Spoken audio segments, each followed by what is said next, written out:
আমাদের সিলেট অঞ্চলে বন্যা হচ্ছে এবং প্রতিদিনই বন্যা পরিস্থিতির অবনতি হচ্ছে।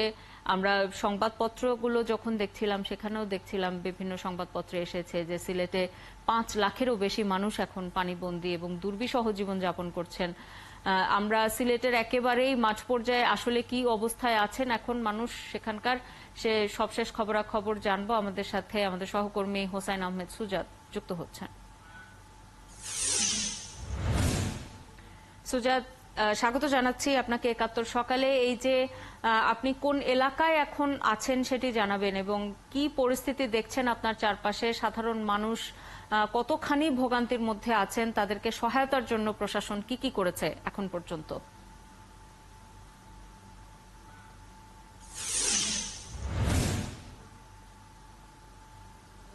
শাওন, 5 লাখ না, এই মুহূর্তে সিলেটের বন্যা আক্রান্ত মানুষের সংখ্যা 6,43,470 জন। গতকাল আমরা নিউজে বলেছিলাম যে সিলেটের 7টি উপজেলা বন্যা আক্রান্ত হয়েছে এবং আজকে নতুন করে যুক্ত হয়েছে সিলেট সদর উপজেলার 6টি ইউনিয়ন এবং সিলেট সিটি কর্পোরেশনের 4,000 পরিবার।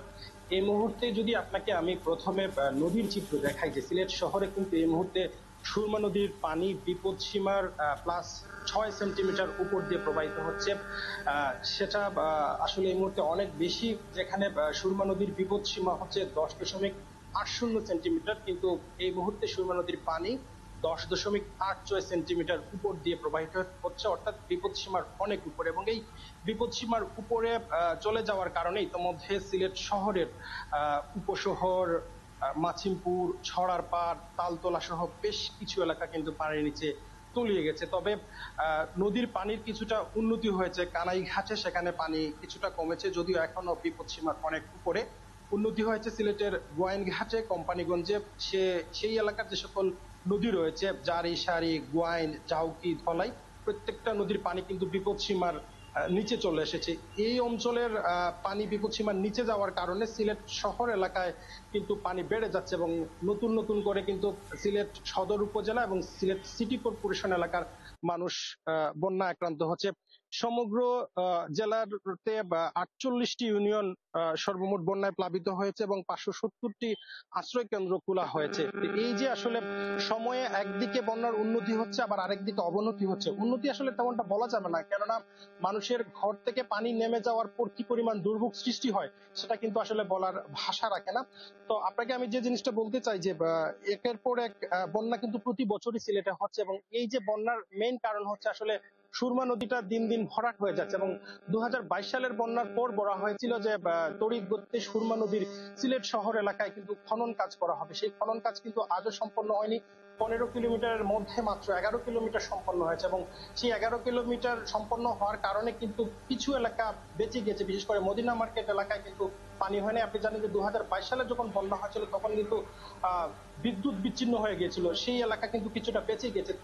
তবে সিলেট শহরের অভিজাত এলাকা যেটি উপশহর, সেটি কিন্তু এই মুহূর্তে পানি নিচে তলিয়ে যাচ্ছে এবং শহর এলাকায় যেহেতু সুরমা নদীর পানি বিপদসীমার উপর দিয়ে প্রবাহিত হচ্ছে এবং এখনো কিন্তু পানি বাড়তে আছে, যত বেশি পানি বাড়বে তত কিন্তু সিলেট শহর এলাকার মানুষ কিন্তু বন্যায় ক্ষতিগ্রস্ত হবে। সিটি কর্পোরেশনের দেওয়া তথ্য মতে এখন পর্যন্ত সিলেট শহরের অর্থাৎ সিটি কর্পোরেশনের 4,000 পরিবার বন্যায় আক্রান্ত হয়েছে এবং সময় যত যাচ্ছে সিলেট সদর এলাকায়, সিলেট সিটি কর্পোরেশন এলাকায় কিন্তু বন্যা আক্রান্ত মানুষের সংখ্যা বাড়ছে।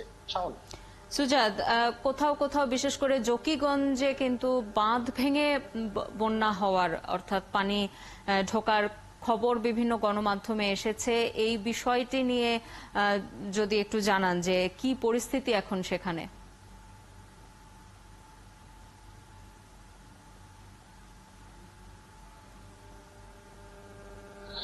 শাওন, সিলেটের জকিগঞ্জ উপজেলার অবস্থা আসলে ভয়াবহ বলা যায়। এই মুহূর্তে সিলেটের জকিগঞ্জ উপজেলার কুশিয়ারা নদীর বাঁধ অনেক জায়গায় ভেঙেছে, আবার অনেক জায়গায় বাঁধ উঠছে।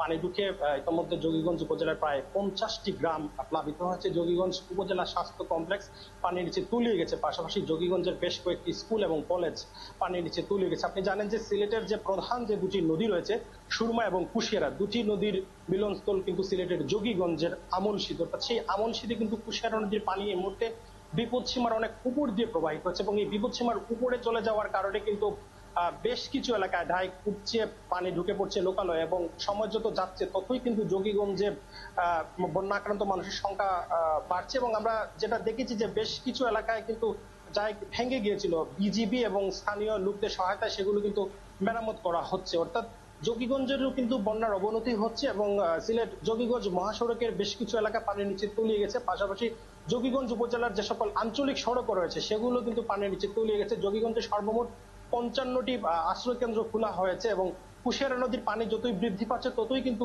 যোগীগঞ্জের বন্যা দেখা দিচ্ছে, এবং নতুন নতুন করে বিভিন্ন এলাকা কিন্তু যোগীগঞ্জে বন্যা আক্রান্ত হচ্ছে। শাওন, খবর রাখতে থাকুন সুজাদ, এরপরে আরো বিস্তারিত তথ্যের জন্য এবং পরবর্তীতে সংবাদ সংযোগগুলোতে নিশ্চয়ই আপনার সঙ্গে সংযুক্ত হব, আরো তথ্য জানবো। আমাদের সাথে সিলেট অঞ্চলের বন্যা পরিস্থিতির খবরাখবর নিয়ে যুক্ত হয়েছিলেন সহকর্মী হোসাইন আহমেদ সুজাদ।